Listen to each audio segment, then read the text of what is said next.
تو بھائی بسم الله الرحمن الرحيم. باب وقوع الصلاة.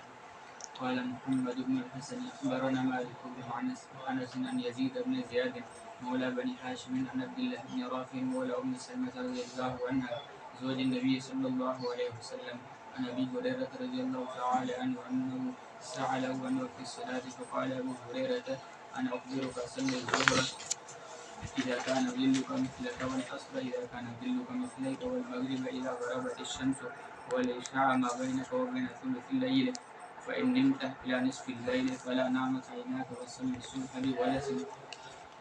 قال محمد هذا قول أبي حنيفة رحمه الله تعالى في العصر وأن يرى الإسفار في بسم اللہ الرحمن الرحیم. باب وقوت الصلاۃ. سلفاً و خلفاً ہمیشہ عادت رہی کہ انہوں نے اپنے کتاب کی ابتدا بسم اللہ اور الحمدللہ سے فرمائی. آپ بچپن میں سنتے آ رہے ہیں اساتذہ سے کہ بسم اللہ اور الحمدللہ سے کتاب کی شروعات کی کیا وجہ ہے سلفاً اور خلفاً.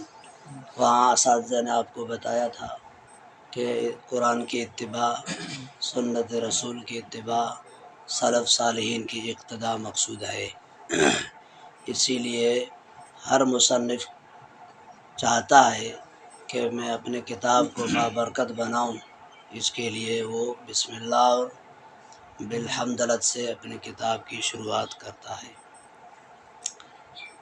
صاحب موطا امام محمد بن حسن رحمہ اللہ نے بھی اپنے کتاب کی شروعات بسم اللہ سے فرمائی. حدیث پاک میں ہے کل امر ذی بال لا یبدأ فیہ بسم اللہ فهو اقطع، ایک حدیث. دوسری حدیث ہے کل امر ذی بال لا یبدأ فیہ بحمد اللہ فهو ابتر، وغیرہ وغیرہ.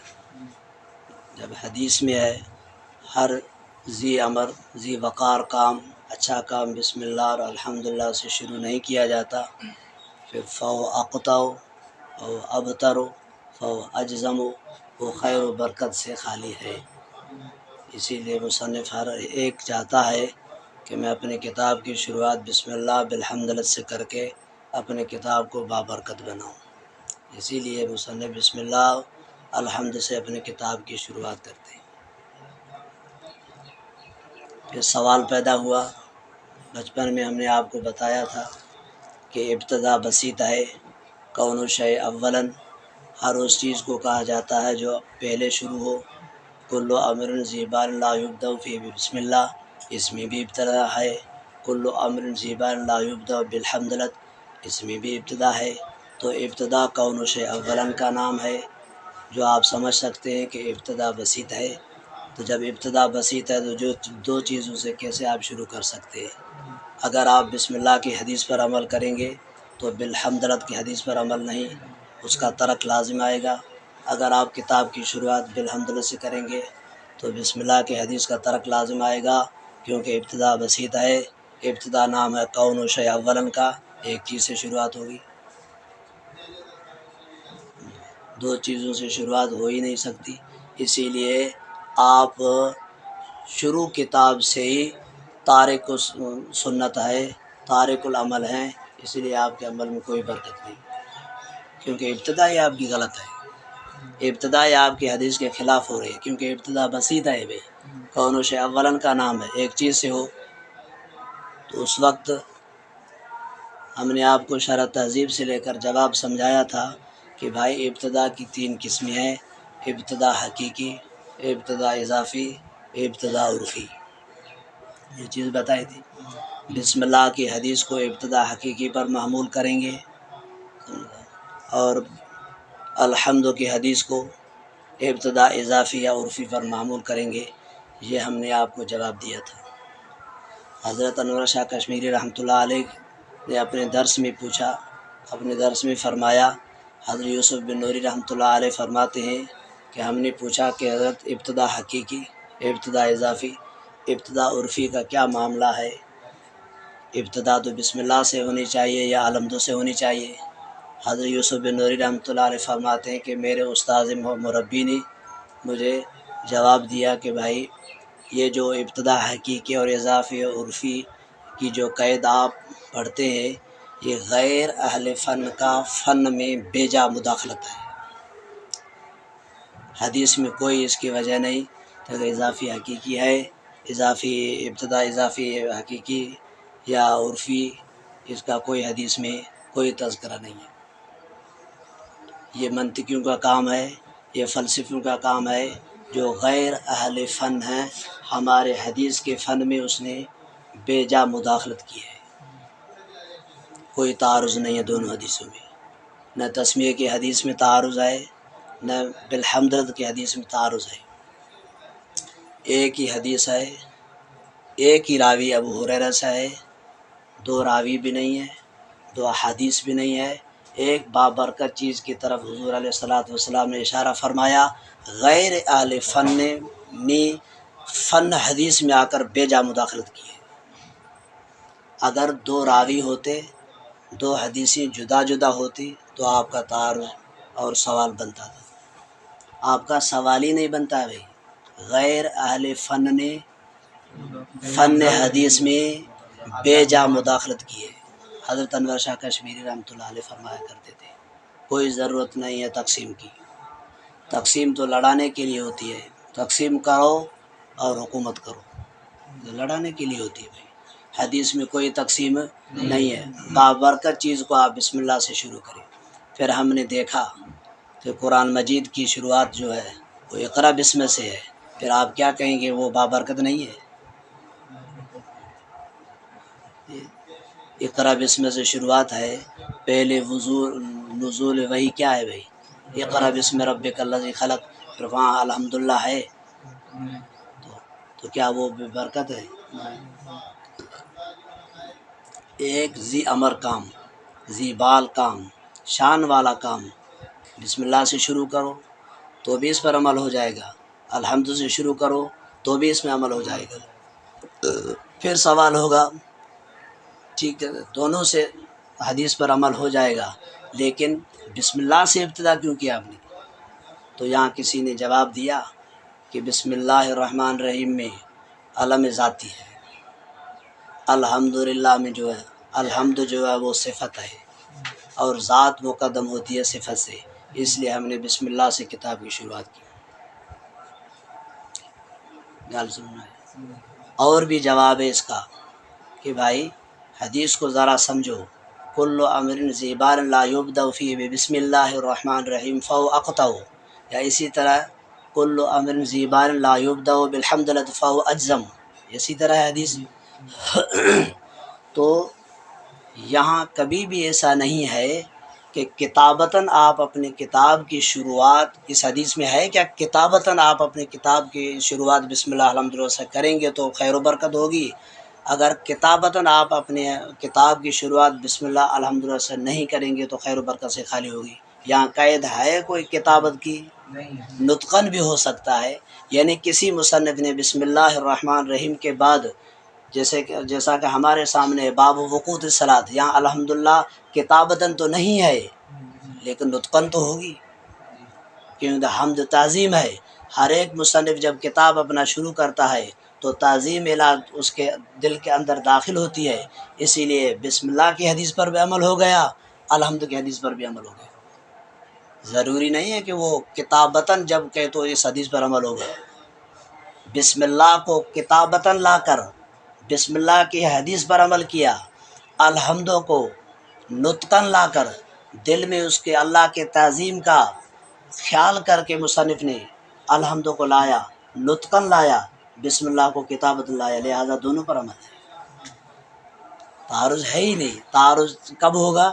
جب کہ دو حدیثوں ہوں، دو راوی ہوں، راوی بھی ایک ہے، کون؟ حضرت ابو ہریرہ رضی اللہ تعالیٰ، راوی بھی ایک ہے، حدیث بھی ایک ہے، اسی لیے مصنف نے اپنے کتاب کی شروعات بسم اللہ سے کتابتاً فرمائی اور نطقاً سے الحمدللہ سے نطقاً فرمائی، یعنی اس نے اپنی زبان سے الحمدللہ کہا۔ باب وقوت الصلاۃ، کیونکہ یہ سنن سے ہے، سنن اس کتاب کو کہا جاتا ہے جس کی احادیث ابواب فقہیہ کی ترتیب پر لائی جائیں، یہ کتاب چھا سے تعلق رکھے تو سنن سے سنن کیڑا کتاب ہیں جن جی ابتدا جن جو حدیثوں جے کے آدھی ہوندی فقہی ابواب جو موافق آندی ہوئی وقت چونکہ شرط ہو وقت شرط تھا نماز کے لیے اس لیے شرط کو پہلے ذکر کیا مشروط سے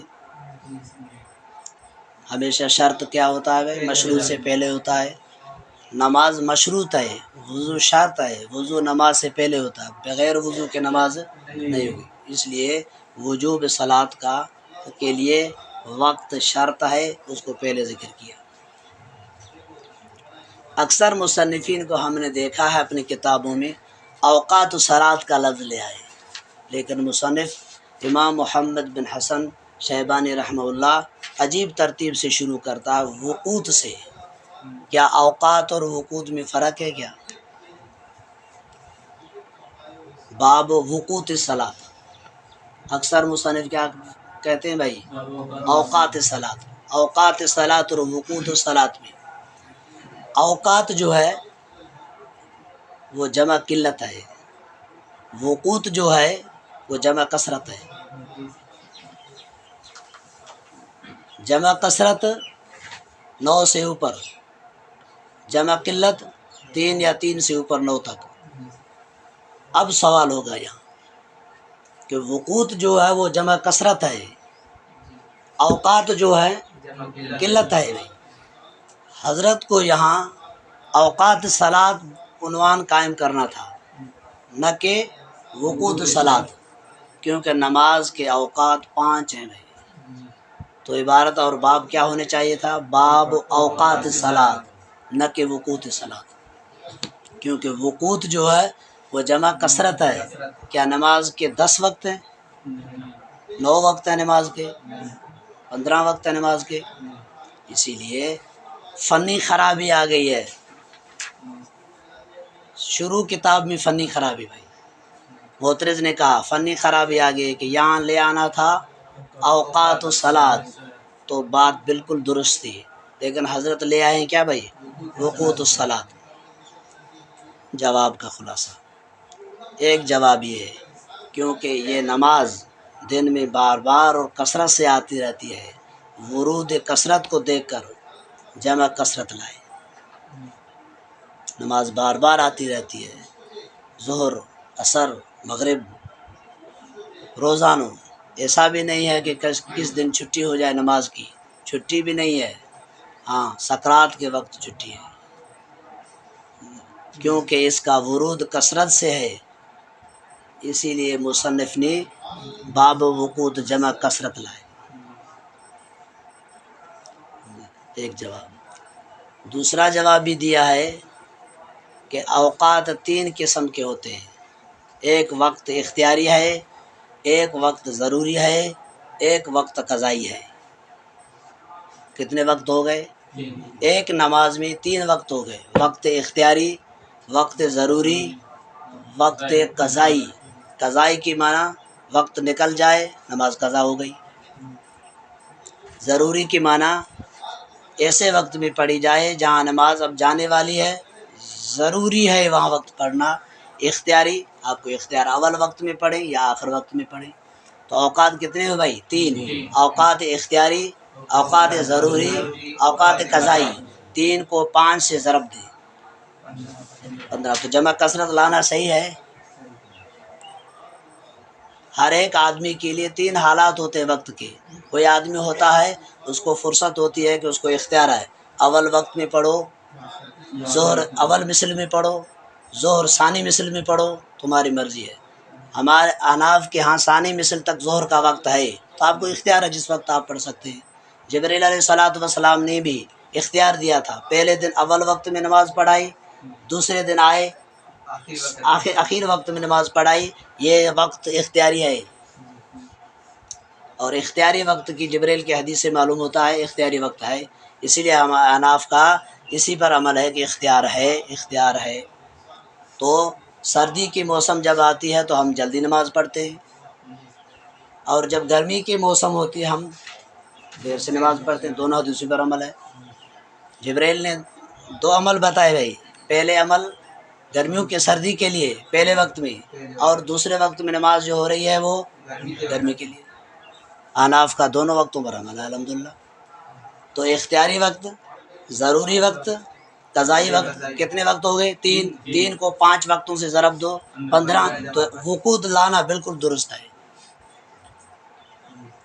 یہ جواب دیتے ہیں۔ تیسرا جواب بھی ہے کہ وقود جمع کثرت لانا صحیح ہے۔ کیوں کہ پہلے اول مرحلے میں نماز 50 فرض ہوئی تھی، 5 نہیں بلکہ 50 نماز فرض ہوئی تھی، لہذا اول فرضیت کو دیکھ کر مصنف نے کہا کہ وقود الصلاۃ۔ اول فرضیت کیا تھی بھائی؟ 50 تھی۔ جب حضور علیہ الصلوۃ والسلام معراج کی رات موسیٰ علیہ الصلوۃ والسلام سے گزرے تو موسیٰ علیہ السلام نے پوچھا کہ آپ سے، آپ کی امت سے اللہ کا کیا معاملہ ہوا؟ تو کہا کہ 50 نماز فرض ہوئی ہے۔ حضرت موسیٰ علیہ الصلوۃ والسلام نے کہا کہ یہ نہیں پڑھیں گے۔